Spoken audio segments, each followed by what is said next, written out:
Jesus Reigns, യേശു വാഴുന്നു. വീണ്ടും നിങ്ങൾക്ക് സ്വാഗതം. ഇന്ന് ഞാൻ നിങ്ങളുമായി പങ്കുവയ്ക്കുവാൻ ആഗ്രഹിക്കുന്ന ആലോചനകൾക്ക് കൊടുത്തിരിക്കുന്ന തലക്കെട്ട് പുരോഗമിക്കുക.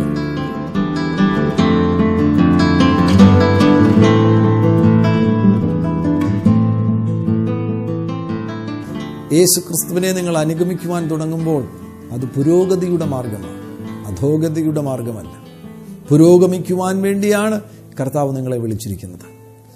യോഹന്നാന്റെ സുവിശേഷം 1-ാമത്തെ അധ്യായം അതിൻ്റെ 50-51 വാക്യങ്ങളിൽ യേശു ഇങ്ങനെ പറഞ്ഞു: ഞാൻ നിന്നെ അത്തിയുടെ കീഴിൽ കണ്ടു എന്ന് നിന്നോട് പറകൊണ്ട് നീ വിശ്വസിക്കുന്നുവോ? നീ ഇതിനേക്കാൾ വലിയത് കാണും. സ്വർഗം തുറന്നിരിക്കുന്നതും ദൈവത്തിൻ്റെ ദൂതന്മാർ കയറുകയും ഇറങ്ങുകയും ചെയ്യുന്നത് നീ കാണും. ഇത് നഥനിയേൽ എന്ന് പറയുന്ന ഒരു വ്യക്തിയോട് കർത്താവ് സംസാരിക്കുകയാണ്. നഥനിയേൽ ഒരു അത്തിയുടെ കീഴിലായിരുന്നു. മുൻകാലങ്ങളിലുള്ള അനുഭവങ്ങളിലായിരുന്നു, തൻ്റെ സ്വകാര്യമാകുന്ന ഇടത്തായിരുന്നു, തൻ്റെ ആചാരങ്ങളുടെ നടുവിലായിരുന്നു, അല്ലെങ്കിൽ തൻ്റെ പിതാക്കന്മാർ ആചരിച്ചു പോന്നതിനെയൊക്കെ ചുറ്റിപ്പറ്റി നിന്ന ഒരു വ്യക്തിയാണ് നഥനിയേൽ. നഥനിയേലിനെ ഫിലിപ്പോസ് കണ്ടുമുട്ടി.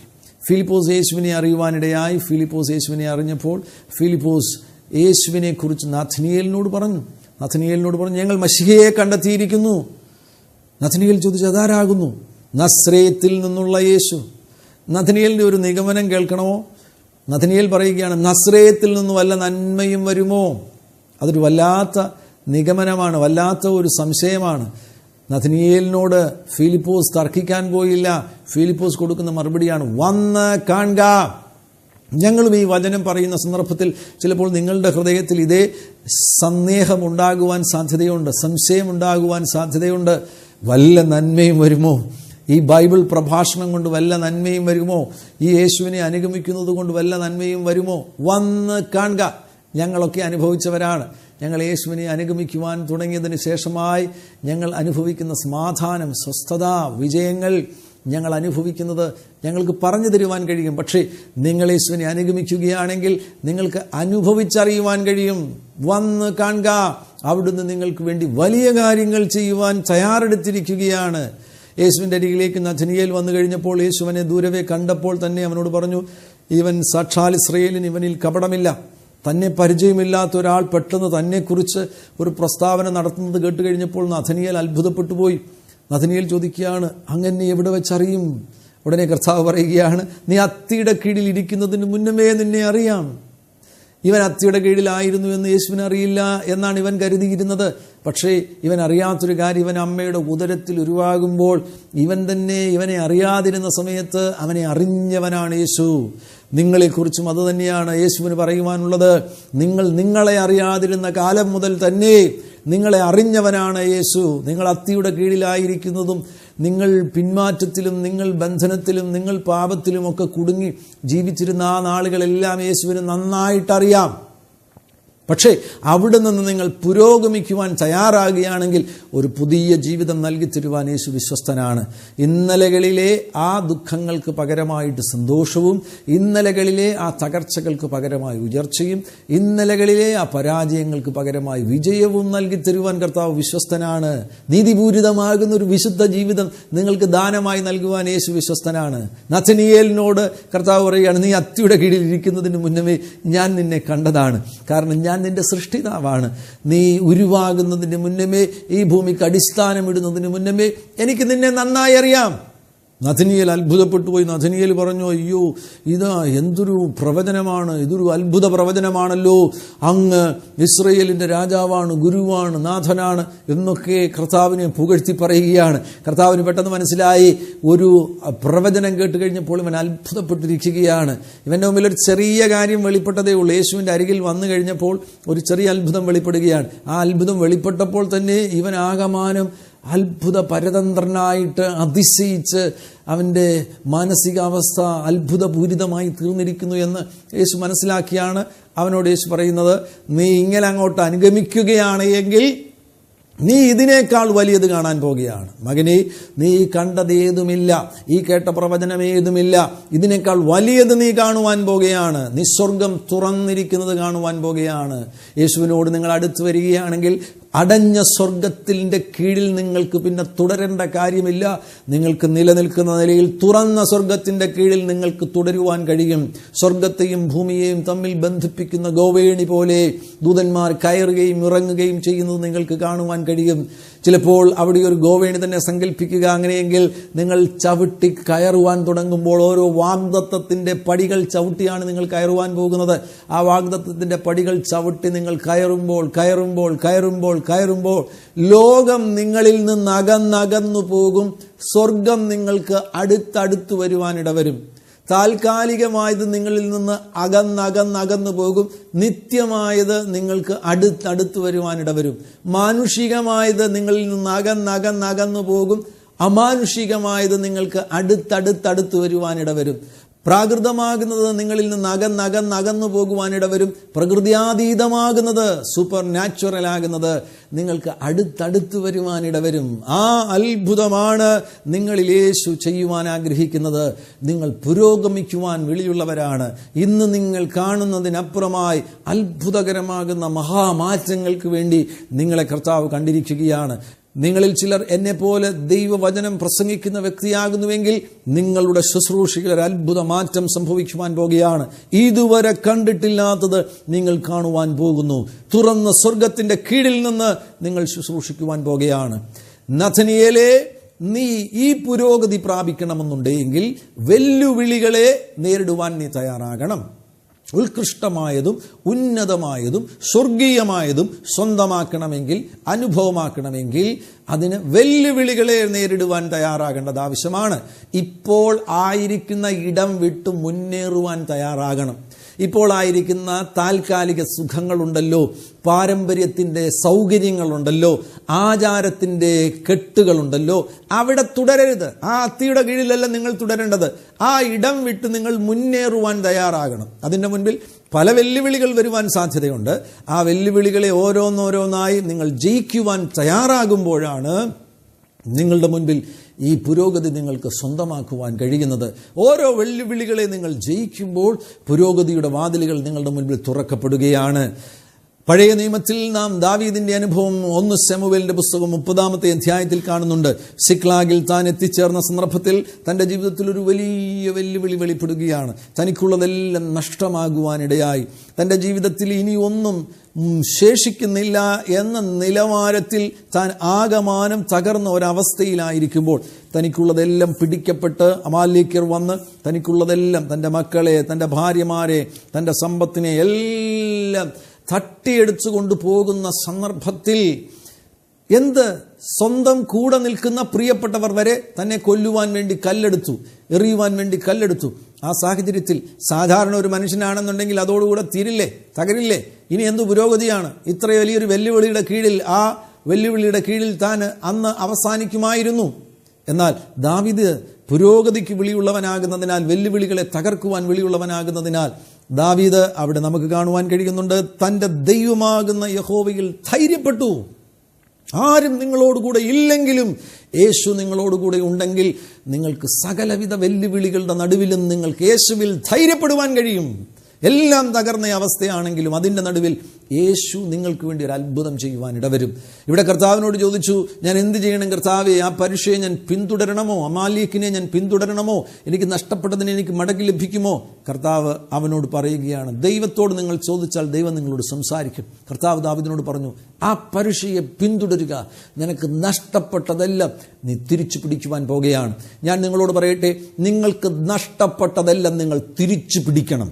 നിങ്ങൾ സിക്ലാഗിന്റെ അനുഭവത്തിലായിരിക്കുന്നുവെങ്കിൽ, എല്ലാം നഷ്ടപ്പെട്ട അനുഭവത്തിലായിരിക്കുന്നുവെങ്കിൽ, ആ സിക്ലാഗിന്റെ അനുഭവത്തിൽ നിങ്ങൾ പരാജയം സമ്മതിച്ചു കൊടുക്കരുത്. സകലതും നിങ്ങൾ തിരിച്ചു പിടിക്കുകയാണെങ്കിൽ നിങ്ങളുടെ മുൻപിൽ ഒരു സിംഹാസനം നിങ്ങൾക്ക് വേണ്ടി ഒരുങ്ങിയിരിക്കുകയാണ്. ദാവീദ് ഇതുവരെയും സിംഹാസനത്തിൽ എത്തിയിട്ടില്ല. തൻ്റെ മേലൊരു വാഗ്ദത്തമുണ്ട്, ഇസ്രായേലിന്റെ രാജാവാകുമെന്ന്. തൻ്റെ മേൽ അഭിഷേക തൈലം വീണതുമാണ്. പക്ഷേ അത് ഇതുവരെ യാഥാർത്ഥ്യമായിട്ടില്ല. ആ വലിയ വിളിയുടെ മുൻപിലാണ് ഈ വലിയ വെല്ലുവിളി ഉയരുന്നത്. വലിയ വിളിയുള്ളവരുടെ മുൻപിൽ വലിയ വെല്ലുവിളികൾ ഉയരുവാനിടവരും. ആ വലിയ വെല്ലുവിളികളെ തകർക്കുവാൻ നിങ്ങൾ തയ്യാറാകുകയാണ് എങ്കിൽ നിങ്ങളോട് പറഞ്ഞിരിക്കുന്ന വാഗ്ദത്തങ്ങൾ നിവർത്തീകരിക്കപ്പെടുവാൻ പോകുകയാണ്. തകർത്തു മുന്നേറുക, തിരിച്ചു പിടിക്കുക. ഇപ്പോൾ തന്നെ നഷ്ടമായ ആരോഗ്യം യേശുവിൻ്റെ നാമത്തിൽ തിരിച്ചു പിടിക്കുക. അങ്ങനെ പോയി രോഗിയായി രോഗം വർദ്ധിച്ച് മരിക്കുവാനല്ല ദൈവം നിങ്ങളെക്കുറിച്ച് ആഗ്രഹിക്കുന്നത്. നിങ്ങളുടെ ആരോഗ്യത്തെ നിങ്ങൾ തിരിച്ചു പിടിച്ചതിന് ശേഷമായി ആരോഗ്യമുള്ളവരായി ദൈവരാജ്യത്തിൽ നിങ്ങൾ പ്രയോജനപ്പെടണമെന്നാണ് കർത്താവ് നിങ്ങളെക്കുറിച്ച് ആഗ്രഹിക്കുന്നത്. നിങ്ങളുടെ നന്മകൾ നഷ്ടമായത് തിരിച്ചു പിടിക്കുക, നിങ്ങളുടെ സമ്പത്ത് നഷ്ടമായത് തിരിച്ചു പിടിക്കുക. എങ്ങനെ? കർത്താവിലുള്ള വിശ്വാസത്താൽ, യേശുവിൻ്റെ നാമത്താൽ നഷ്ടങ്ങളെ നിങ്ങൾക്ക് തിരിച്ചു പിടിക്കുവാൻ കഴിയും. നിങ്ങളുടെ നഷ്ടപ്പെട്ട തലമുറകൾ, വഴിതെറ്റിപ്പോയ തലമുറകളെ ഓർത്ത് ഒത്തിരി ഭാരപ്പെടുന്ന അമ്മമാരുണ്ട്, മാതാപിതാക്കളുണ്ട്. ഇന്ന് ഈ വചനം കേട്ടുകൊണ്ടിരിക്കുന്ന ചില മാതാപിതാക്കൾ മക്കളെ ചൊല്ലി വല്ലാതെ ഭാരപ്പെടുന്നുണ്ട്. അവർ ദുശീലങ്ങൾക്ക് അടിമകളായി പോയി, ഇനി അവരെ മടക്കി ലഭിക്കുമോ എന്ന് ഭാരപ്പെടുന്നവരുണ്ട്. ഞാൻ നിങ്ങളോട് പറയട്ടെ, നിങ്ങളോടാണ് ദൈവത്തിൻ്റെ ആത്മാവ് പറയുന്നത്, നിങ്ങളുടെ മക്കളെ തിരിച്ചു പിടിക്കുക. അവർ നഷ്ടപ്പെട്ടു പോകുകയില്ല. അവരെ കർത്താവ് നിങ്ങൾക്ക് മടക്കി തരാൻ പോകുകയാണ്. ഇന്നുള്ളതിലധികമായി ദൈവകൃപയുള്ളവരായി അവർ മടങ്ങി വരുവാൻ പോകുകയാണ്. തിരിച്ചു പിടിക്കുക. നഷ്ടപ്പെട്ടത് എന്തുമാകട്ടെ, ഏത് നന്മയുമാകട്ടെ, ഏത് അനുഗ്രഹവുമാകട്ടെ, അവയെ തിരിച്ചു പിടിക്കുവാനൊരു സാധ്യതയുള്ളതിനാൽ നിങ്ങളങ്ങനെ തിരിച്ചു പിടിക്കുന്നവരായി തീരുമ്പോഴാണ് നിങ്ങളുടെ മുൻപിൽ ഇതുവരെ വെളിപ്പെടാത്ത നിങ്ങളുടെ വാഗ്ദത്തത്തിന്റെ സിംഹാസനം വെളിപ്പെട്ടു വരുവാൻ പോകുന്നത്. വാഗ്ദത്തത്തിന്റെ ചവിട്ടുപടികൾ നിങ്ങളുടെ മുൻപിൽ വെളിപ്പെട്ടു വരുവാൻ പോകുന്നത്. സിക്ലാഗിൽ ജയിച്ച ശേഷം അധികകാലം ദാവീദിന് പിന്നെ ഫെലിസ്ത്യ ദേശത്ത് തുടരേണ്ടതായിട്ട് വന്നില്ല. ഹെബ്രോനിൽ താൻ രാജാവായി അഭിഷക്തനായി തീരുവാനിടയായി. അധികം വൈകാതെ സകല ഇസ്രയേലിന്റെയും രാജാവായി താൻ തീർന്നതുപോലെ നിങ്ങളുടെയും ജീവിതത്തിൽ പുരോഗതിക്ക് വിളിയുള്ള, നിങ്ങളുടെ മുൻപിൽ വെളിപ്പെട്ടിരിക്കുന്ന ഈ വെല്ലുവിളിയെ കണ്ട് നിങ്ങൾ തളർന്നു പോകാതെ നിങ്ങൾക്ക് നഷ്ടമായ നന്മകളെ നിങ്ങൾ തിരിച്ചു പിടിക്കുവാൻ തയ്യാറാകുക. ചിലപ്പോൾ ജീവിതത്തിൻ്റെ മുൻപിൽ ദൈവം നിങ്ങൾക്ക് വച്ചിരിക്കുന്ന ഒരു വലിയ അത്ഭുതകരമാകുന്ന വഴിയുണ്ട്. ആ വഴിയുടെ മുൻപിൽ വെളിപ്പെട്ട് നിൽക്കുന്ന വെല്ലുവിളി ചിലപ്പോൾ താൽക്കാലികമാകുന്ന ഏതെങ്കിലും ഭയങ്ങളായിരിക്കാം, ഏതെങ്കിലും ഭാവിയെക്കുറിച്ചുള്ള ഭീതികളായിരിക്കാം. ഡേവിഡ് ലിവിങ്സ്റ്റനെ കുറിച്ച് നിങ്ങൾ കേട്ടിട്ടുണ്ടല്ലോ. താൻ മെഡിക്കൽ വിദ്യാഭ്യാസം പൂർത്തിയാക്കിയപ്പോൾ ലണ്ടനിൽ തൻ്റെ സുഹൃത്തുക്കൾ പറഞ്ഞു, നമുക്കൊന്നിച്ച് ഒരു ക്ലിനിക്ക് ലണ്ടനിൽ തുടങ്ങാമെന്ന് തന്നോട് ആവശ്യപ്പെടുകയുണ്ടായി. പക്ഷേ തൻ്റെ മേൽ ബാല്യത്തിൽ തന്നെ ഒരു ദൈവവിളി ഉണ്ടായിരുന്നു. പണ്ടെങ്ങോ പ്രവാചകന്മാർ തന്നോട് പറഞ്ഞിരുന്നു, ആഫ്രിക്കയിൽ സുവിശേഷം അറിയിക്കുവാൻ ദൈവം നിന്നെ വിളിച്ചിരിക്കുന്നു എന്ന്. തൻ്റെ ഹൃദയത്തിൽ ആ വിത്തുണ്ടായിരുന്നതിനാൽ താൻ മറ്റ് ഓഫറുകൾ വന്നു കഴിഞ്ഞപ്പോൾ താൻ ധൈര്യമായിട്ട് പ്രിയപ്പെട്ടവരോട് പറഞ്ഞു, ഇല്ല, ഞാൻ ആഫ്രിക്കയിലേക്ക് കർത്താവിൻ്റെ സുവിശേഷവുമായി പോകുകയാണ്. മറ്റുള്ളവരെല്ലാം തന്നെ നോക്കി വല്ലാതെ ചിരിക്കുകയുണ്ടായി, പൊട്ടിച്ചിരിക്കുകയുണ്ടായി. താനൊരു മഹാവിഡ്ഢിയാണെന്ന് അവരെല്ലാവരും പറഞ്ഞു. ആ നല്ല യൗവനത്തിൽ ആരെങ്കിലും അതേപോലെ ഒരു മഠയത്തരം കാണിക്കുവാൻ തയ്യാറാകുമോ? പക്ഷേ ലിവിങ്സ്റ്റൺ തൻ്റെ മുൻപിൽ വെളിപ്പെട്ട ആ ഭൗതികമാകുന്ന ഭാവിയെക്കുറിച്ചുള്ള ഭീഷണി, ഭയത്തിൻ്റെ വെല്ലുവിളിയെ അതിജീവിച്ചാണ് താൻ ആഫ്രിക്കയിലേക്ക് പോയത്. തൻ്റെ ജീവിതം അടുത്ത 40 വർഷം ആഫ്രിക്കയിലായിരുന്നു. ആഫ്രിക്കയിൽ താൻ കർത്താവിന് വേണ്ടി പ്രയോജനപ്പെടുവാനിടയായി. ആഫ്രിക്കയിലെ ഒരു കുടിലിരുന്ന് പ്രാർത്ഥിച്ചു കൊണ്ടിരിക്കുമ്പോഴാണ് ഡേവിഡ് ലിവിങ്സ്റ്റൺ ഈ ലോകത്തിൽ നിന്ന് മാറ്റപ്പെട്ടത്. പിന്നീടുള്ളത് ചരിത്രമാണ്. തൻ്റെ മൃതദേഹം ഏകദേശം 1 വർഷത്തോളം എടുത്തു അത് എംബാം ചെയ്തതിന് ശേഷമായിട്ട് ആഫ്രിക്കയിൽ നിന്ന് കപ്പൽ കയറ്റി ലണ്ടനിൽ കൊണ്ടുവന്നത്. ലണ്ടനിൽ കൊണ്ടുവന്നു കഴിഞ്ഞപ്പോൾ ഏകദേശം വലിയൊരു പുരുഷാർ, 1,00,000-ലധികം ആളുകൾ തൻ്റെ ഫ്യൂണറൽ പ്രൊസഷന് വേണ്ടി നിൽക്കുകയാണ്. അമേരിക്കൻ പ്രസിഡന്റ് ഉണ്ട്, ഇംഗ്ലണ്ടിലെ രാജാവുണ്ട്, അങ്ങനെ ഒരു വലിയ കൂട്ടം ആളുകൾ, ഉന്നതന്മാർ തൻ്റെ ഫ്യൂണറൽ പ്രൊസഷന് വേണ്ടി നിൽക്കുകയാണ്. അന്ന് തൻ്റെ പഴയ കൂട്ടുകാരും അതിൻ്റെ നടുവിലുണ്ടായിരുന്നു. അവർക്ക് ലോകത്തിലെ ചില നന്മകളുടെ വഴികൾ തുറന്നു വന്നു എങ്കിൽ പോലും അവർക്ക് അവരുടെ ജീവിതം നഷ്ടമായി പോയി. എന്നാൽ ഡേവിഡ് ലിവിങ്സ്റ്റനെ സംബന്ധിച്ചിടത്തോളം തൻ്റെ ജീവിതത്തിൽ ദൈവം തന്നെ കുറിച്ച് എന്ത് തീരുമാനിച്ചിരുന്നുവോ അതിൻ്റെ നിവർത്തീകരണം കണ്ട് ഈ ലോകത്തിൽ നിന്ന് മാറ്റപ്പെടുവാനുള്ള ഭാഗ്യം ലഭിച്ചു. മുൻപിൽ ഏത് വെല്ലുവിളിയുമാകട്ടെ, നിങ്ങളെക്കുറിച്ചുള്ള ദൈവോദ്ദേശങ്ങളുടെ മുൻപിൽ യേശുവിനോട് അടുത്തു വരുന്നതിന് തടസ്സമായി ഏത് വെല്ലുവിളിയുമാകട്ടെ, ബന്ധുക്കളുടെ വെല്ലുവിളിയാകട്ടെ, ഭാവിയെക്കുറിച്ചുള്ള ഭയത്തിൻ്റെ വെല്ലുവിളിയാകട്ടെ, ആചാരങ്ങളുടെയും പാരമ്പര്യങ്ങളുടെയും വെല്ലുവിളികളാകട്ടെ, ആ വെല്ലുവിളികളെല്ലാം തകർത്ത് തകർത്ത് തകർത്ത് തകർത്ത് യേശുവിൻ്റെ അടുക്കൽ വരിക. യേശുവിൻ്റെ അടുക്കൽ വരുമ്പോഴാണ് അവിടുന്ന് നിങ്ങൾക്ക് വേണ്ടി അത്ഭുതം ചെയ്യുവാൻ തയ്യാറാകുന്നത്. നാം ലൂക്കോസിന്റെ സുവിശേഷം 15-ാമത്തെ അധ്യായത്തിൽ മുടിയനായ പുത്രൻ എന്ന പേരിൽ അറിയപ്പെടുന്ന ഒരാളെക്കുറിച്ച് വായിക്കുന്നുണ്ട്. ഈ ലൂക്കോസിന്റെ സുവിശേഷം 15-ാമത്തെ അധ്യായം, അത് സുവിശേഷ സംക്ഷിപ്തം എന്ന് വേണമെങ്കിൽ ആ അധ്യായത്തിന് പേർ കൊടുക്കുവാൻ കഴിയും. ആ സുവിശേഷ സംക്ഷിപ്ത അധ്യായത്തിൽ മുടിയനായ പുത്രൻ എന്ന പേരിൽ അറിയപ്പെടുന്ന ആ മകന്റെ ജീവിതത്തിൽ സംഭവിച്ചത് എല്ലാം നഷ്ടപ്പെട്ടു. താൻ അപ്പൻ്റെ കയ്യിൽ നിന്ന് വാങ്ങിക്കൊണ്ടുപോയതെല്ലാം അവൻ നഷ്ടമാക്കി, നശിപ്പിച്ച് എല്ലാം ഇല്ലാതെയാക്കി. പക്ഷെ അവസാന സമയത്ത് അവൻ എടുക്കുന്ന ഒരു നല്ല തീരുമാനമുണ്ട്. മടങ്ങി അപ്പൻ്റെ വീട്ടിലേക്ക് ഞാൻ പോകും. നോക്കുക, ഇനി ഒന്നുമില്ലാതെ വന്ന സന്ദർഭത്തിൽ അവൻ എടുക്കുന്ന തീരുമാനം, ഈ ലോകത്തിൽ ഇനിയും എനിക്ക് പോകുവാൻ ഒരിടവുമില്ല, എനിക്കുള്ളതെല്ലാം നഷ്ടമായി, അതുകൊണ്ട് ഞാൻ പോയി ആത്മഹത്യ ചെയ്യുന്നു എന്നല്ല അവൻ തീരുമാനമെടുത്തത്. അപ്പൻ്റെ വീട്ടിലേക്ക് മടങ്ങിപ്പോകുവാൻ തീരുമാനമെടുത്തു.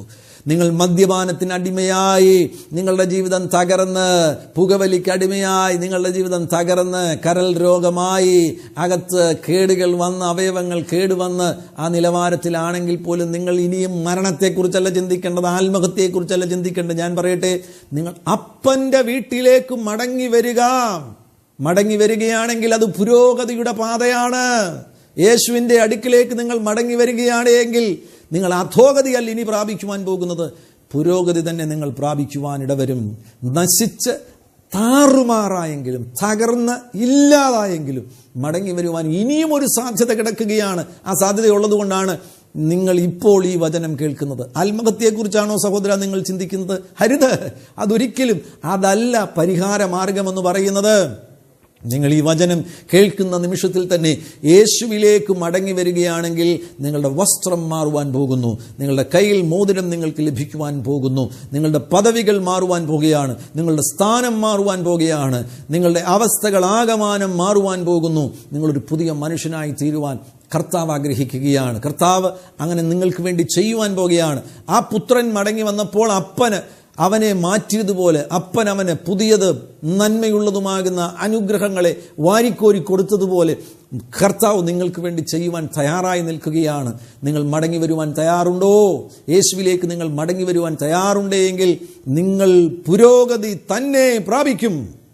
ആ നാശത്തിൻ്റെയും അധോഗതിയുടെയും തകർച്ചയുടെയും ബന്ധനങ്ങൾ പൊട്ടിമാറിയതിനു ശേഷമായി നിങ്ങൾ പുരോഗതി തന്നെ പ്രാപിക്കുവാൻ പോകുകയാണ്. സുവിശേഷങ്ങളിൽ ഒരു മനോഹരമാകുന്ന വാക്യമുണ്ട്. മർക്കോസിന്റെ സുവിശേഷം 8-ാമത്തെ അധ്യായം അതിൻ്റെ 35-ാമത്തെ വാക്യത്തിൽ നമുക്കത് കാണുവാൻ കഴിയുന്നുണ്ട്. എല്ലാ സുവിശേഷങ്ങളിലും ആവർത്തിച്ചിരിക്കുന്ന ഒരു വാക്യമാണ്. ഏറ്റവും കൂടുതൽ സുവിശേഷത്തിൽ വന്നിരിക്കുന്ന ഒരു വാക്യമാണിത്. മത്തായിയുടെ സുവിശേഷം 10:39 അതിനെക്കുറിച്ച് രേഖപ്പെടുത്തിയിട്ടുണ്ട്. മത്തായി 16:25 അതിനെക്കുറിച്ച് രേഖപ്പെടുത്തിയിട്ടുണ്ട്. ലൂക്കോസ് 19:33, യോഹന്നാൻ 12:23, അങ്ങനെ എല്ലാ സുവിശേഷത്തിലും പറഞ്ഞിരിക്കുന്ന ഒരു വാക്യമാണ്. ശ്രദ്ധിക്കുക, ആരെങ്കിലും തൻ്റെ ജീവനെ രക്ഷിപ്പാൻ ഇച്ഛിച്ചാൽ അതിനെ കളയും. ആരെങ്കിലും എൻ്റെയും സുവിശേഷത്തിൻ്റെയും നിമിത്തം തൻ്റെ ജീവനെ കളഞ്ഞാൽ അതിനെ രക്ഷിക്കും. ഒരു മനുഷ്യൻ സർവ്വലോകം നേടുകയും തൻ്റെ ജീവനെ കളയുകയും ചെയ്താൽ അവൻ എന്തു പ്രയോജനം? അല്ല, തൻ്റെ ജീവന് വേണ്ടി മനുഷ്യൻ എന്ത് മറുവില കൊടുക്കും? ആദ്യ ഭാഗം ശ്രദ്ധിക്കുക. ആരെങ്കിലും തൻ്റെ ജീവനെ രക്ഷിപ്പാൻ ഇച്ഛിച്ചാൽ അതിനെ കളയും. നിങ്ങൾ സ്വയം നിങ്ങളുടെ ജീവിതത്തിന് വേണ്ടിയുള്ള ഭാവി ഒരുക്കുകയാണെങ്കിൽ, രൂപപ്പെടുത്തുകയാണെങ്കിൽ, പണിയുകയാണ് എങ്കിൽ, ദൈവത്തെ കൂടാതെ നിങ്ങൾ ജീവിക്കുവാൻ തീരുമാനിക്കുകയാണെങ്കിൽ നിങ്ങൾ നിങ്ങളുടെ ജീവിതത്തെ കളയുവാൻ പോകുകയാണ്. മറിച്ച് സുവിശേഷം നിമിത്തം, യേശു നിമിത്തം നിന്റെ ജീവനെ യേശുവിന് വേണ്ടി നീ വിട്ടുകൊടുക്കുകയാണെങ്കിൽ, ഇവിടെ പറഞ്ഞിരിക്കുന്ന കളയുകയാണ് എങ്കിൽ നീ അതിനെ രക്ഷിക്കുവാൻ പോകുകയാണ്. ദൈവത്തോടു കൂടെ നീ ജീവിക്കുവാൻ തീരുമാനമെടുക്കുകയാണെങ്കിൽ നീ രക്ഷ പ്രാപിക്കുവാൻ പോകുന്നു. നീ നിന്റെ ജീവനെ രക്ഷിക്കുവാൻ പോകുന്നു. നിന്റെ ജീവിതം എല്ലാ മേഖലയിലും, ഈ ഭൂമിയിലും വരുവാനിരിക്കുന്ന ലോകത്തിലും ഐശ്വര്യപൂരിതമായി തീരുവാൻ പോകുകയാണ്. ഈ ലോകത്തിൽ അനേകരുടെ മുൻപിൽ ഇതേ വെല്ലുവിളി കടന്നു വന്നിട്ടുണ്ട്. 2 കാര്യങ്ങൾ തിരഞ്ഞെടുക്കുവാനുള്ള സാധ്യത: ദൈവത്തെ കൂടാതെയുള്ള ജീവിതം, ദൈവത്തോടുകൂടെയുള്ള ജീവിതം. ദൈവത്തെ കൂടാതെ സ്വയമായി തീരുമാനങ്ങൾ എടുത്ത് സ്വന്തമാകുന്ന ഭാവിയെ ക്രമപ്പെടുത്തിയുള്ള ജീവിതം, ദൈവത്തോടുകൂടെയുള്ള ജീവിതം, ദൈവത്തിൻ്റെ ഹിതപ്രകാരമുള്ള ജീവിതം. ആരാണ് തങ്ങളുടെ ജീവിതത്തെ രക്ഷിച്ചത്? നിങ്ങൾ അനുഭവങ്ങൾ പഠിച്ചു നോക്കുക, നിങ്ങൾ ചരിത്രം എടുത്തു നോക്കുക, നിങ്ങളുടെ ചുറ്റുപാടുമുള്ള പ്രിയപ്പെട്ടവരെ നോക്കുക. ദൈവമില്ലാതെ ജീവിക്കുന്നവരെല്ലാം അവരുടെ ജീവിതത്തെ നഷ്ടമാക്കുവാൻ പോകുന്നു. അത്തിയുടെ ചുവട്ടിലും പാരമ്പര്യങ്ങളുടെ ചുവട്ടിലും തങ്ങളുടെ സ്വന്തം ഇച്ഛപ്രകാരം ജീവിക്കുന്നവർ അവരുടെ ജീവിതത്തെ നഷ്ടമാക്കുവാൻ പോകുകയാണ്. എന്നാൽ ദൈവത്തോടുകൂടെ ജീവിക്കുവാൻ, ദൈവത്തിൻ്റെ അരികിൽ വന്ന്, യേശുവിൻ്റെ അരികിൽ വന്ന് യേശുവിനോടുകൂടെ ജീവിക്കുവാൻ തീരുമാനമെടുക്കുന്നവർ, അവരുടെ മുൻപിലാണ് സ്വർഗം തുറന്നു വരുവാൻ പോകുന്നത്. നാം ലൂക്കോസിന്റെ സുവിശേഷത്തിൽ വിഡ്ഢിയാകുന്ന ഒരു ധനവാനെ കുറിച്ച് വായിക്കുന്നുണ്ട്. ആ വിഡ്ഢിയാകുന്ന ധനവാൻ വെൽത്തി ഫൂൾ, അദ്ദേഹം തീരുമാനമെടുക്കുന്നത്, ഞാൻ എൻ്റെ വിളവുകൾ വിളഞ്ഞിരിക്കുന്നു, വല്ലാതെ നന്മ കൊണ്ട് ഞാൻ നിറഞ്ഞിരിക്കുകയാണ്, എൻ്റെ വിളവുകൾ കൂട്ടിവയ്പ്പാൻ സ്ഥലം പോരാതെ വന്നിരിക്കുന്നു എന്ന് ഉള്ളിൽ വിചാരിച്ചതിന് ശേഷം ആ കളപ്പുരകളെ പൊളിച്ച് താൻ പുതിയത് പണിയുമെന്ന് തീരുമാനമെടുക്കുകയാണ്. അനവധി വസ്തുവകയും എല്ലാം, എൻ്റെ വിളവും എല്ലാം ഞാൻ അതിനകത്ത് കൂട്ടിവെക്കും, എന്നിട്ട് എനിക്ക് ഏറിയ ആണ്ടുകൾ മതിയായ അനവധി വസ്തുവക സ്വരൂപിച്ചിരിക്കുന്നതിനാൽ തിന്നുക, കുടിക്കുക, ആനന്ദിക്കുക എന്ന് ഞാൻ പറയുവാൻ പോകുകയാണ്. അതാണ് അവൻ്റെ ആഗ്രഹം. അങ്ങനെ അവൻ ചെയ്യുന്നു. വെൽത്തി ഫൂൾ, ദൈവമില്ലാതെ ജീവിക്കുന്ന വിഡ്ഢി. പക്ഷേ അവനോട് അന്ന് രാത്രിയിൽ ദൈവം തൻ്റെ ജീവനെ ചോദിക്കുകയാണെങ്കിൽ, നീ സ്വരൂപിച്ചു വെച്ചത്, നീ കൂട്ടിവെച്ചത് ആർക്കായി തീരും? നിങ്ങളോട് തന്നെ നിങ്ങൾ ചോദിക്കുക, നിങ്ങൾ ദൈവമില്ലാതെയുള്ളൊരു ജീവിതമാണ്, യേശുവില്ലാതെയുള്ളൊരു ജീവിതമാണ് നയിക്കുന്നത് എങ്കിൽ നിങ്ങൾ ഈ ലോകത്തിൽ ഒരു വിഡ്ഢിയാകുന്നു. നിങ്ങൾ എന്തൊക്കെ സ്വരൂപിച്ചു വെച്ചാലും, എത്ര സമ്പന്നത നിങ്ങൾക്കുണ്ടെങ്കിലും, നിങ്ങൾക്ക് എത്ര കഴിവുകളുണ്ടെങ്കിലും, നിങ്ങൾ എന്തൊക്കെ സ്വരൂപിച്ചു വെച്ചാലും അതെല്ലാം നിങ്ങൾക്ക് പ്രയോജനമില്ലാതെയായി പോകും. നിങ്ങളുടെ ജീവിതം എങ്ങുമെത്താതെ ശൂന്യമായി പോകുവാൻ, അർത്ഥരഹിതമായി പോകുവാൻ സാധ്യതയുള്ളതിനാൽ ഈ ശബ്ദം കേൾക്കുന്ന നിമിഷത്തിൽ തന്നെ തീരുമാനമെടുക്കുക, ഞാൻ എൻ്റെ ജീവിതം ഇപ്പോൾ തന്നെ ഞാൻ ആയിരിക്കുന്ന ഇടം വിട്ട് എന്തു വെല്ലുവിളികൾ വന്നാലും യേശുവിൻ്റെ അടുക്കിലേക്ക് നീങ്ങിപ്പോകുവാൻ, യേശുവിൻ്റെ അരികിലേക്ക് പോകുവാൻ, പുരോഗതി പ്രാപിക്കുവാൻ, പുരോഗതിയുടെ പാത തിരഞ്ഞെടുക്കുവാൻ ഞാനിതാ തീരുമാനമെടുക്കുന്നു. നിങ്ങളതിന് തയ്യാറാകുകയാണ് എങ്കിൽ നിങ്ങൾ അത്ഭുതങ്ങൾ കാണുവാൻ പോകുകയാണ്. നിങ്ങൾക്ക് വളർച്ചയുടെ നിയമം ബൈബിളിൽ നിന്ന് മനസ്സിലായി കാണുമെന്ന് ഞാൻ വിശ്വസിക്കുകയാണ്. There is a law of growth. ദൈവത്തിൻ്റെ വചനത്തിനകത്ത് വളർച്ചയുടെ ഒരു നിയമമുണ്ട്. മർക്കോസിന്റെ സുവിശേഷം 4-ാമത്തെ അധ്യായം അതിൻ്റെ 26-ാമത്തെ വാക്യം മുതൽ നമുക്ക് വളർച്ചയുടെ ഒരു നിയമം കാണുവാൻ കഴിയുന്നു. അവിടെ ഇങ്ങനെയാണ് രേഖപ്പെടുത്തിയിരിക്കുന്നത്, പിന്നെ അവൻ പറഞ്ഞത്, ദൈവരാജ്യം ഒരു മനുഷ്യൻ മണ്ണിൽ വിത്ത് എറിഞ്ഞ ശേഷം രാവും പകലും ഉറങ്ങിയും എഴുന്നേറ്റും ഇരിക്കെ അവൻ അറിയാതെ വിത്ത് മുളച്ചു വന്നതുപോലെയാകുന്നു. നോക്കുക, വിത്ത്, ഭൂമിയിൽ എറിഞ്ഞ വിത്ത് മുളച്ചു വന്നതുപോലെ. വിത്ത് വളരുന്നത് അത് വളർച്ചയുടെ ഒരു നിയമമാണ്. അതുതന്നെ ദൈവരാജ്യത്തിലും നമ്മുടെ വ്യക്തിപരമാകുന്ന ജീവിതത്തിലും അതുതന്നെയാണ് ക്രിസ്തീയ വളർച്ചയുടെ രഹസ്യം എന്ന് പറയുന്നത്. ക്രിസ്തീയ വളർച്ച, ഈ വചനമെന്ന വിത്ത് നിങ്ങളുടെ ഉള്ളിൽ വീഴുമ്പോൾ വളരുവാൻ നിങ്ങൾ അനുവദിക്കുകയാണ് എങ്കിൽ ആ വചനം വളരുവാനിടവരും. വിത്ത് തന്നെ നിങ്ങൾ ശ്രദ്ധിക്കുക. ഒരു ഗോതമ്പ് മണിയാകട്ടെ, നെന്മണിയാകട്ടെ, ആ നെന്മണി നിങ്ങൾ ഭൂമിയിലേക്ക് എറിയുമ്പോൾ, ആ വിത്ത് ഭൂമിയിൽ നിങ്ങൾ വിതയ്ക്കുന്ന വിത്ത് മണ്ണിനകത്ത് ചെന്ന് വീഴുന്ന സന്ദർഭത്തിൽ അനുകൂലമാകുന്ന സാഹചര്യങ്ങളിൽ അല്ല അത് ചെന്ന് വീഴുന്നത്. അത് കർഷകന്റെ കയ്യിലിരുന്നപ്പോൾ വളരെ അനുകൂലമാകുന്ന സാഹചര്യമായിരുന്നു. എന്നാൽ മണ്ണിൽ ചെന്ന് വീഴുമ്പോൾ അത് പ്രതികൂലമാകുന്ന ഒരു സാഹചര്യത്തിലാണ് ചെന്ന് വീഴുന്നത്. പ്രതികൂലമാകുന്ന സാഹചര്യത്തിൽ ആ വിത്തിന് എന്താ സംഭവിക്കുന്നത്? ആ വിത്ത് പ്രതികൂലങ്ങൾ, മണ്ണാകട്ടെ, വേരാകട്ടെ, കല്ലാകട്ടെ, അവിടെ എന്തൊക്കെയാണ് തൻ്റെ തലയ്ക്ക് മുകളിലുള്ളത്, ആ പ്രതികൂലങ്ങളെ എല്ലാം കണ്ട് വിത്ത് പരാജിതനായി തീരുകയില്ല. വിത്തിന് സംഭവിക്കുന്നത് ഒരു അത്ഭുതമാണ്. വിത്ത് അതിനകത്ത് കിടന്നു മരിക്കും. വിത്ത് ചത്തു കഴിയുമ്പോൾ വിത്തിനകത്ത് ദൈവത്തിൻ്റെ ഒരു ജീവനുണ്ട്. ദൈവത്തിൻ്റെ ജീവൻ, സ്വയം അങ്കുരിക്കുവാൻ, വളരുവാൻ കഴിയുന്ന ദൈവത്തിൻ്റെ ജീവൻ. വിത്ത് ചത്താൽ വിത്തിനകത്തുള്ള ദൈവത്തിൻ്റെ ജീവൻ, വളർച്ചയുടെ ജീവൻ, ദൈവത്തിൻ്റെ ജീവൻ, ആ ദൈവത്തിൻ്റെ ജീവൻ ആ വിത്തിൽ നിന്ന് പുറത്തോട്ട് വരുമ്പോഴാണ് വെല്ലുവിളികളെ അതിജീവിക്കുവാൻ ആ വിത്തിന് കഴിയുന്നത്. വിത്തിന്റെ സ്വയ ശക്തി കൊണ്ട് വെല്ലുവിളികളെ ജയിക്കുവാൻ കഴിയില്ല. വിത്തിൽ ഒളിഞ്ഞു കിടക്കുന്ന ദൈവത്തിന്റെ ശക്തിയുണ്ട്, വളർച്ചയുടെ ശക്തിയുണ്ട്. ആ വളർച്ചയുടെ ശക്തിയാണ് പുറത്തു വരുവാൻ ശക്തിയുള്ള വളർച്ചയുടെ ശക്തി. ആ വിത്തിൽ നിന്ന് പുറത്തു വരുമ്പോൾ മണ്ണിനെ കീറി മുറിച്ച് ആ വിത്തിന്റെ നാമ്പ് മണ്ണിന്റെ ഉപരിതലത്തിലേക്ക് വരുന്നത് പോലെ, ഉപരിതലത്തിൽ വന്നതിന് ശേഷവും ഇതിന്റെ വളർച്ചയ്ക്ക് പ്രതികൂലങ്ങളുണ്ട്. സൂര്യന്റെ താപമുണ്ട്, മറ്റ് പല പ്രതികൂല സാഹചര്യങ്ങളുണ്ട്. പക്ഷേ അതിനെല്ലാം തരണം ചെയ്ത് ആ വിത്ത് വളരുന്നത് പോലെ വളർന്ന് അത് എന്തവസ്ഥയിലേക്ക് പോവുകയാണ്? ഫലം പുറപ്പെടുവിക്കുന്ന അവസ്ഥയിലേക്ക് പോവുകയാണ്. ഒരു നെന്മണിയാണ്. ഒരു നെന്മണിയിൽ നിന്ന് 1200 മുതൽ 1500 വരെ നെന്മണികൾ ഒരു നെൽക്കതിരിൽ നിന്ന് ഉളവാകുമെന്നാണ് ശാസ്ത്രം പറയുന്നത്. ഒരു ചെറിയ നെന്മണി, ആ നെന്മണിക്ക് 1000-ലധികം ചെറിയ നെന്മണികളെ ഉൽപ്പാദിപ്പിക്കുവാനുള്ള ശക്തി ഇതിൽ ഒളിഞ്ഞിരുന്നോ? അത് ദൈവത്തിൻ്റെ ശക്തിയാണ്. ദൈവം പകരുന്ന ജീവന്റെ രഹസ്യം അതാണ്. അതേപോലെ നിങ്ങളിൽ ദൈവത്തിൻ്റെ വചനത്തിൻ്റെ വിത്ത് വന്ന് വീഴുമ്പോൾ പ്രതികൂല സാഹചര്യം എന്തുമാകട്ടെ, ആരൊക്കെ എതിർക്കട്ടെ, പ്രിയപ്പെട്ടവർ എതിർക്കട്ടെ, സമൂഹം എതിർക്കട്ടെ, സ്വന്തക്കാർ എതിർക്കട്ടെ, നിങ്ങളായിരിക്കുന്ന ആചാരങ്ങൾ പാരമ്പര്യങ്ങൾ എതിർക്കട്ടെ, വളരുവാൻ കഴിയുകയില്ല എന്ന് പറയുന്ന സാഹചര്യമാണ് എങ്കിലും വചനമെന്ന വിത്ത്, ആ വിത്തിന്റെ പ്രത്യേകത, ആ വിത്തിനെ ഉള്ളിൽ ഒളിഞ്ഞിരിക്കുന്ന നിത്യജീവനുണ്ട്. ആ ജീവൻ വളരുവാൻ നിങ്ങൾ അനുവദിക്കുകയാണ് എങ്കിൽ ആ ജീവൻ സകല പ്രതികൂലങ്ങളെയും അതിജീവിച്ചുകൊണ്ട് വളരുവാനിടവരും. വളർന്നു കഴിഞ്ഞാൽ വളരെ വൈകാതെ തന്നെ നിങ്ങൾ ഫലം പുറപ്പെടുവിക്കുവാനിടവരും. ദൈവിക വളർച്ചയുടെ ഒരു പ്രത്യേകത അതാണ്. വെല്ലുവിളികളെ അതിജീവിച്ച് നിങ്ങൾ പുരോഗമിക്കുവാൻ തുടങ്ങുമ്പോൾ, വളർച്ച പ്രാപിക്കുവാൻ തുടങ്ങുമ്പോൾ, ആ വളർച്ചയുടെ ഒരു അത്ഭുതം എന്താണെന്നറിയാമോ? ആ വളർച്ച തുടർന്നുകൊണ്ടേയിരിക്കും. ഉയർച്ച തന്നെ നീ പ്രാപിച്ചുകൊണ്ടേയിരിക്കും. വളർച്ച, പുരോഗതി, ഉയർച്ച. അഥവാ ഇന്നലകളിൽ നിന്നെ തടയുവാൻ ശ്രമിച്ച വെല്ലുവിളികൾ, ആ വെല്ലുവിളികളെ നീ വിജയത്തിന്റെ പ്രതലമാക്കി മാറ്റി അവിടെ നീ ചവിട്ടി നിന്നുകൊണ്ട് നീ വളർച്ച പ്രാപിക്കും. വളർച്ച പ്രാപിക്കുമ്പോൾ ഇന്നലകളിൽ നിന്നെ കുനിഞ്ഞു നോക്കിയിരുന്ന വെല്ലുവിളികൾ ഇപ്പോൾ നിന്നെ തല ഉയർത്തി നോക്കേണ്ടതായിട്ട് വരും. കാരണം നിന്റെ തല ഉയർന്നിരിക്കുന്നു. നീ ഫലം പുറപ്പെടുവിക്കുന്ന വ്യക്തിയായി തീർന്നിരിക്കുകയാണ്. നഥനിയേലേ, നീ ആയിരിക്കുന്ന അത്തിയുടെ തണുപ്പല്ല നിന്നെ പുരോഗതിയിലേക്ക് നയിക്കുന്നത്. യേശുവിൻ്റെ അരികിൽ നീ കടന്നു വരികയാണെങ്കിൽ യേശു നിന്നെ ചേർത്ത് പിടിക്കും. നിന്നെ ചേർത്ത് പിടിച്ചു കഴിഞ്ഞാൽ ആ നിമിഷം മുതൽ യേശുവിലുള്ള ഊർജം നിന്നിലേക്ക് വ്യാപരിക്കുകയാണ്. യേശുവിലുള്ള വിജയം നിന്നിലേക്ക് വ്യാപരിക്കുകയാണ്. യേശുവിലുള്ള സൗഖ്യം നിന്നിലേക്ക് വ്യാപരിക്കുകയാണ്. തുറന്ന സ്വർഗത്തിന്റെ കീഴിലാണ് നീ ആയിരിക്കുന്നത്. നിനക്ക് വേണ്ടി ഇതാ സ്വർഗവും ഭൂമിയും തമ്മിൽ ബന്ധിപ്പിക്കുന്ന ഗോവേണി വെളിപ്പെടുന്നു. നീ അമാനുഷിക തലത്തിലേക്ക് മാറിയിരിക്കുന്നു. പ്രകൃതിയാതീത അനുഭവങ്ങളിലേക്ക് നീ മാറിയിരിക്കുകയാണ്. ദൂതന്മാരുമായിട്ടുള്ള സഹവാസം നിനക്ക് ലഭിക്കുകയാണ്. നിന്റെ മുൻപിൽ അത്ഭുതങ്ങൾ വെളിപ്പെടുകയാണ്. നിങ്ങൾ വിശ്വസിക്കുകയാണെങ്കിൽ ഈ പ്രഭാഷണം കേട്ടുകൊണ്ടിരിക്കുമ്പോൾ തന്നെ നിങ്ങളുടെ മുറിയിൽ ദൈവദൂതന്മാരുടെ സാന്നിധ്യം വെളിപ്പെടുവാൻ പോകുന്നു. അത്ഭുതങ്ങൾ ഇപ്പോൾ തന്നെ സംഭവിക്കുവാൻ പോകുകയാണ്. എന്നോട് ചേർന്ന് പ്രാർത്ഥിക്കുക. പരിശുദ്ധ പിതാവേ, യേശുവിൻ നാമത്തിൽ ഈ പ്രിയപ്പെട്ടവർക്ക് വേണ്ടി പ്രാർത്ഥിക്കുന്നു. അവർ ആയിരിക്കുന്ന ഇടങ്ങൾ വിട്ട് അവർ പുരോഗതി പ്രാപിക്കുവാൻ ഇടവരട്ടെ. അത്ഭുതങ്ങൾ ഇപ്പോൾ സംഭവിക്കുവാൻ ഇടവരട്ടെ.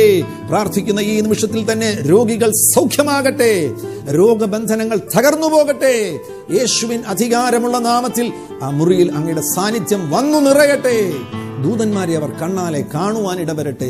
അവരുടെ കൈകളിൽ രോഗമുള്ള വ്യക്തി ഇപ്പോൾ സ്കിൻ ഡിസീസ് അനുഭവിക്കുന്ന കൈകളുടെ ഭാഗത്തുള്ള സ്കിൻ ഡിസീസ് ഇപ്പോൾ യേശുവിൻ നാമത്തിൽ അപ്രത്യക്ഷമാകട്ടെ. ഇപ്പോൾ രോഗികൾ ഈ നിമിഷം തന്നെ സൗഖ്യമാകട്ടെ. ആർത്തറൈറ്റിസ് രോഗികൾ സൗഖ്യമാകട്ടെ. സോറിയാസിസ് എന്ന് പറയുന്ന സ്കിൻ രോഗമുള്ളവർ ഇപ്പോൾ യേശുവിൻ നാമത്തിൽ സൗഖ്യമാകട്ടെ. കർത്താവ് അത്ഭുതം ചെയ്യുന്ന സ്നേഹത്തിനായി സ്തോത്രം. യേശു അത്ഭുതകരമായി അവരെ വിടുവിച്ച് പുരോഗതിയിലേക്ക് നയിക്കുന്നതിനായി സ്തോത്രം. യേശുവിൻ നാമത്തിൽ തന്നെ നിങ്ങളുടെ ജീവിതത്തിൽ ഈ പുരോഗതി സംഭവിച്ചിരിക്കുകയാണ്. വിശ്വസിച്ചത് സ്വീകരിക്കുക. കർത്താവാകുന്ന യേശു നിങ്ങളെ സമൃദ്ധിയായി അനുഗ്രഹിക്കട്ടെ. God bless you.